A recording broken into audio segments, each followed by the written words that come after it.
বর্তমানে পরশ্রী কাতরতা কিন্তু একটা ভয়াবহ মহামারীর রূপ নিচ্ছে। সর্বত্র এটা ছড়িয়ে পড়ছে প্রত্যেকের মধ্যে। জয় নিতাই, শুভ সকাল বন্ধুরা, কেমন আছো? আশা করছি সবাই খুব ভালো এবং সুস্থ আছো। আমিও কিন্তু নিতাই চাঁদের কৃপা করুণায় খুব ভালো আছি। তো কেন কথাটা বললাম, গত একটা ভিডিওতে আমি এইভাবে ফুল তুলতে বাগানে যাচ্ছিলাম।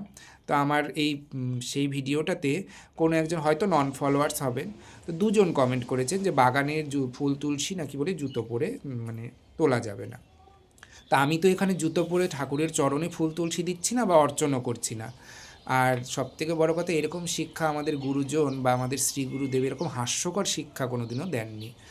আর তাদের যে আমি প্রোফাইলগুলো চেক করে দেখলাম, তারা কেউ কিন্তু ভক্ত নন, কোনো ভক্ত নন, বৈষ্ণব নন। আপনি আচরি ধর্ম জীবেরে শিখায়, নিজে আচরণ না করিলে জীবকে শিখানো না যায়। তাহলে আগে জীবকে শিক্ষা দিতে গেলে আগে তো নিজেকে আচরণ করতে হবে, নিজেকে ভক্ত হতে হবে। নাহলে আপনার এই অযৌক্তিক হাস্যকর যে বিধানগুলো, সেই বিধানগুলো কিন্তু কেউ মানবেন না।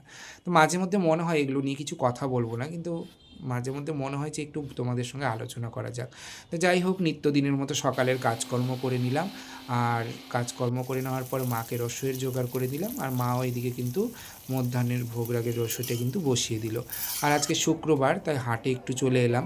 সেইভাবে করে কোনো সবজি আমার যদিও লাগবে না, সমস্ত সবজি ছিল, কিন্তু দেখে কিছু কিছু টাটকা সবজি ভালো লাগলো, আবার কিনে নিলাম। কিছু কিছু ডবলও হয়ে যায়, তো যাকে কিছুদিন রেখে এটা সেবাতে লাগানো যাবে। আর সামনে সোমবার যেহেতু একাদশী, তাই কিছুটা ফল কিনে নিচ্ছি। এখন ফল বলতে তো তরমুজ, কলা, শশা এইগুলোই ফল। তো আমি তরমুজ নিয়েছি, কলা নিয়েছি, একটু আঙুর নিয়েছি, শশাটা নিলাম না, কারণ শশাটা যেহেতু থাকবে না, তাই যেদিন একাদশী সেদিন সকালবেলা গিয়ে নিয়ে নেব। তো বাড়িতে ফিরে এসেছি, মধ্যাহ্নের ভোগরাগ দর্শন করো। আর আমার নিতাই গৌর রাধা ব্রজমনের আজকে কোনো শৃঙ্গার চেঞ্জ করিনি।